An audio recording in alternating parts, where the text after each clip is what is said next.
bino bibadde mu lulimi lw'amateeka ate nga community report tuba twagala oba oliawo musobole okutegeera obulungi.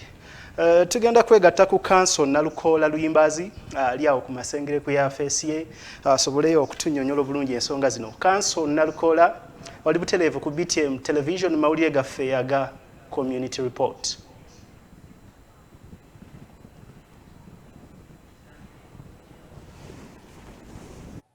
Webale nnyo Bwana Fred Chris Kisawo okubanga ondeese nate twogeremu ku bibadde mu kooti.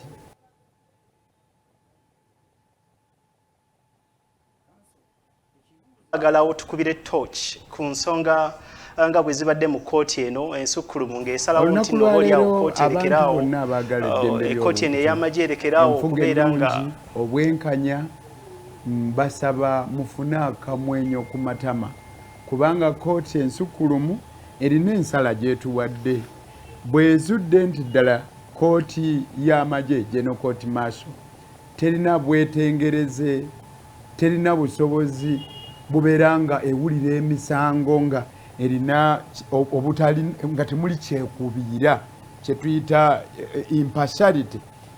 Kooti okugamba nti eri impartial ebeera terina kyekubiira naye eno erina obwakyekubiira kooti ezudde nga tesobola kuwa bwenkanya nga bwe bulambikiddwa mu nnyingo eziwera eza ssemateeka era kooti negamba nti abantu si ba civilian bokka wabula n'ab'amagye balina emisango gye batalina kuvunaanirwayo mu kooti y'amagye olw'okubanga kooti y'amagye eyo terina busobozi bukola bwenkanya nga teri mu kyekubiira.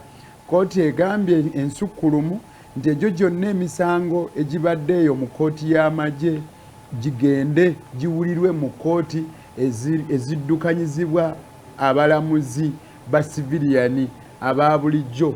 Kooti ensukkulumu eyo egambye nti kooti y'amagye terina buyinza buwulira misango egya naggomola capital offenses kwali kunaanuula mukono kwegamba kwewaŋŋamya okutuuka okuwulira emisango ng'egyo. Kooti ensukkulumu eyo era egambye nti kikyamu okuddira abantu ba siviliyani aba bulijjo okubawozesa mu kooti eyo. Kooti neetakoma okwo negamba nti ezino kooti eza wansi ez'amagye nga waliwo ezikola ku by'empisa ezo zikole naye bwe ziba zikola emirimu gyazo zirekeraawo okuwa ebibonerezo ng'okusiba kubanga zo zirina kulamula mu mbeera ey'okukwasisa empisa so si okusiba abo ababa basingisiddwa emisango. Era neetuuka neebawa n'amagezi abafuga kuno nti bakole General Court Martial nga liringa ttabi erya kooti enkulu ng'era lisobola okuwulira emisango mu ngeri nga kooti endala gye ziwuliramu emisango. Kitegeeza nti muteekwa okubaamu abalamuzi abalina ebisaanizo okuwulira emisango so si okubeera nga abatudde mu General Court Martial tebamanyi mateeka kyokka tebawulira emisango egya naggomola egirowoozebwa okubanga gyazzibwa abo abaleeteddwayo nga n'olumu bwe guba gukusse mu vvi basobola n'okulagira okuwanika kalabba nga naye abakuwanika kalabba abalagira si bakugu. Ebyo byonna kooti egambye nti bikontana n'enkola y'obwenkanya entuufu bikontana n'obuwaayiro bwa ssemateeka gamba ng'akawaayiro 28 akawaayiro 44 n'obulala. Genda okuaffectinga emisango emikadde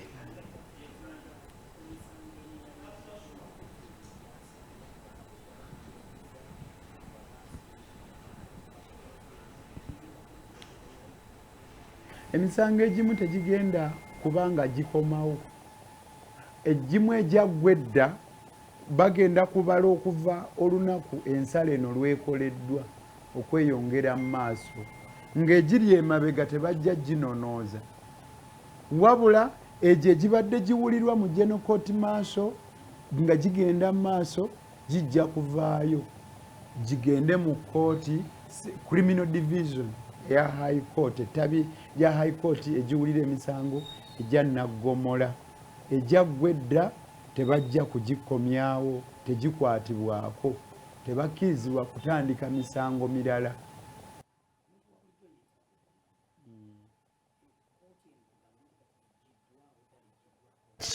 Kibeera kiwedde oba waliwo engeri endala ey'okudda mu bafuga kuno balyoke bagende mu maaso n'okubeera nga bakola emirimu gyabwe. Kooti eno ekwasisa mpisa mu magye.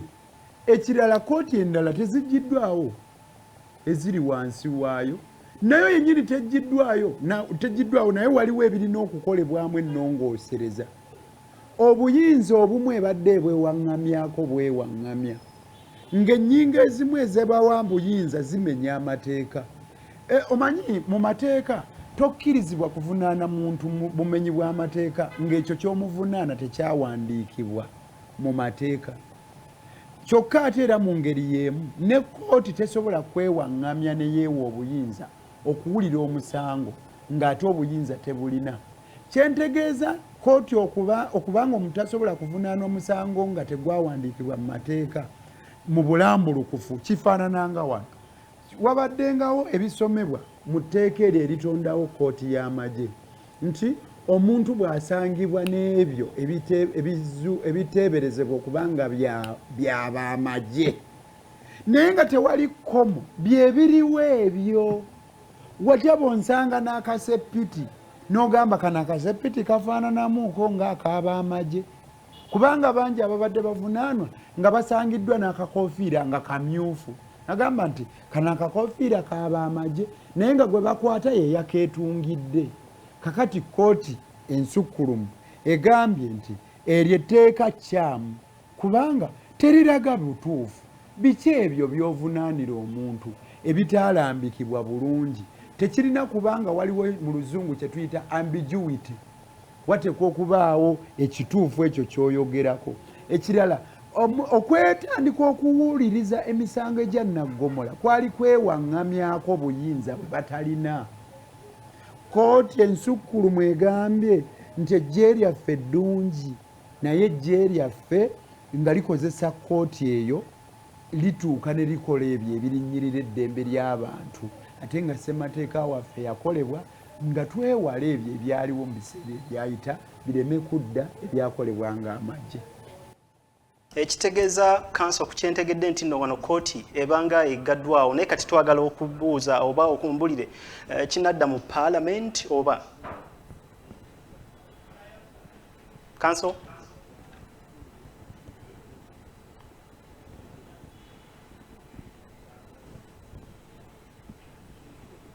kidda mu paalamenti oba endaba ya kooti ensukkulumu teri nti nno General Court Martial tesaanye kubaawo, wabula endaba ya kooti ensukkulumu eri nti General Court Martial erina okuba nga bw'eba ekola emirimu gyayo gitambulira wamu ne constitution yaffe nga bw'eraba.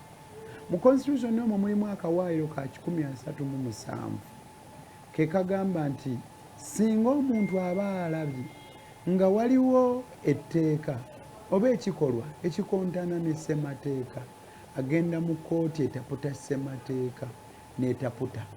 Ne wano Honorable Kabaziguruka yalaba nga waliwo ebiri mu tteeka eryo eritondawo ekitongole kya UPDF ebikontana ne ssemateeka, ennyingo eziwerako mu UPDF Act ezikontana ne ssemateeka nga ze zikozesebwa okuvunaana abantu mu kooti y'amagye. Ezo ennyingo ezikontana ne ssemateeka kooti ensukkulumu zeetapuse n'etuuka okulaga wa kooti y'amagye weetalina buyinza nga bw'eba egenze mu maaso n'okukola ebyo by'ebadde ekola bikontana ne ssemateeka. Ebyo ebikontana ne ssemateeka kooti ensukkulumu byesazeewo ebikomye kooti y'amagye obikola ne kooti eziri wansi waayo. Kale okumanya kanso kino kiwa kifaananyi ki eri essiga eddamuzi mu kiseera nga kino? Olumu enziga y'obwenkanya etambula kasoobo naye emala neetuuka. Amazima gali nti obwenkanya obulwisiddwa bwenkanya obummiddwa. Gwe teebereza bameka ababadde babonaabonera mu kkooti y'amagye obumbula nga bali eyo, nga naye abalina okukuwa ensala eno bagaanye okukola kye balina okukola, ne wabeerawo okukandaalirira. Ekyo tekisanyusa. Naye oluvannyuma lw'okubanga ensala eno ekoleddwa ng'erimu ebibala, ekyo tekisaanye kireetera okulobera omwana w'omuntu akaayanira obwenkanya obufuna.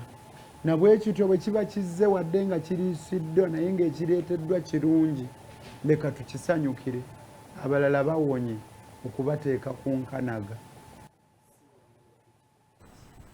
Abalabi baffe abalungi, mwebale nnyo, mwebalire ddala, mwebale kumpa omukisa ne mumpuliriza. Nammwe aba BTM mwebale nnyo okunkyalirako. Okay, Council.